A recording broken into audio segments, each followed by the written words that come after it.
हिंदू पक्ष को क्यों दिलचस्पी है वक्फ में बदलाव में?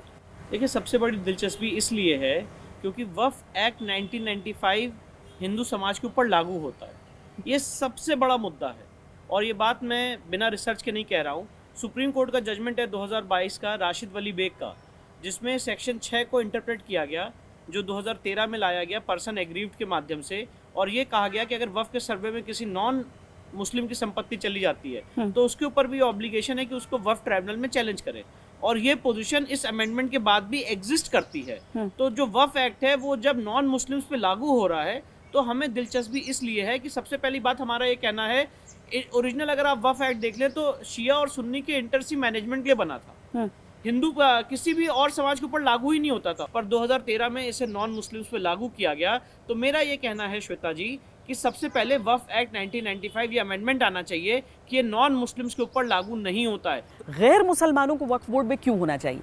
नहीं होने चाहिए। मैं आपके सामने बात एडमिट कर रहा हूँ, कोर्ट में भी ये बात कहूंगा कि नॉन मुस्लिम्स वक्फ बोर्ड वक्फ काउंसिल में नहीं होने चाहिए, पर साथ ही साथ ये भी होना चाहिए कि फिर नॉन मुस्लिम पे लागू नहीं होगा। आप दोनों बातें नहीं कर सकते, नॉन मुस्लिम रिप्रेजेंटेशन भी नहीं होगा और नॉन मुस्लिम पे लागू होगा, ये कैसे हो सकता है? वक्फ बाय यूजर में बदलाव की जरूरत क्यों है?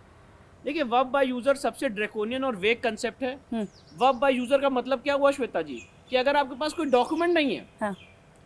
इस्लामिक लॉ है, सेटल्ड इस्लामिक लॉ, कि वक्फ सिर्फ वक्फ डीड के माध्यम से हो सकता है, और जब वक्फ क्रिएट किया जाएगा वाकिफ का नाम लिखा जाएगा, कब वो वक्फ डीड हुई, कैसे उसकी ओनरशिप हुई, ये सारी बातें लिखी जाएंगी, और उसके बाद अपनी ही संपत्ति, ये मैं नहीं कह रहा हूँ, मुल्ला का मोहम्मदन लॉ है, बेली का मोहम्मदन लॉ है, अपनी ही अर्जित की हुई संपत्ति आप वक्फ कर सकते हैं। पर अगर आपके पास कोई डॉक्यूमेंट नहीं है तो एक नया कंसेप्ट इंट्रोड्यूस किया गया, ड्रैकोनियन कंसेप्ट 1954 वक्फ एक्ट में और 1995 वक्फ एक्ट में, जिसमें कहा गया कि अगर आप किसी संपत्ति को, ये भी नहीं लिखा है कितने सालों से यूज कर रहे हैं, तो वो वक्फ बाय यूजर के माध्यम से अगर आप यूज कर रहे हैं तो वक्फ बाय यूजर मानी जाएगी।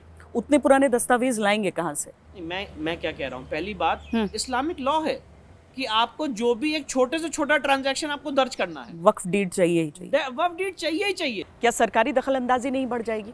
देखिए, कोई सरकारी इसमें दखलंदाजी नहीं हो रही है। पहली बात, इसको समझना पड़ेगा, पूरे एक्ट की स्कीम को समझना पड़ेगा। मैं आपके माध्यम से पूछना चाहता हूँ कि आज मैं वक्फ क्रिएट कर रहा हूँ, अगर आज मैं मुस्लिम समाज से आता हूँ, वक्फ क्रिएट कर रहा हूँ, तो क्या मुतवल्ली सरकार नियुक्त करेगी? जो वक्फ क्रिएट कर रहा है वही मुतवल्ली नियुक्त करेगा, उसमें कोई हस्तक्षेप नहीं है। उम्मीद है इस जो सुनवाई हुई है, 2 दिनों की जो बातचीत हुई है, उसके लिहाज पर क्या कहें? इस सुनवाई में काफी चीजें क्लैरिफाई हुई हैं, और सबसे महत्वपूर्ण बात यह है कि जो वक्फ में ड्रैकोनियन प्रोविजन थे जो इस अमेंडमेंट ने खत्म किए हैं, उसको सुप्रीम कोर्ट ने भी कहा कि इसमें बहुत सारी अच्छी बातें हैं।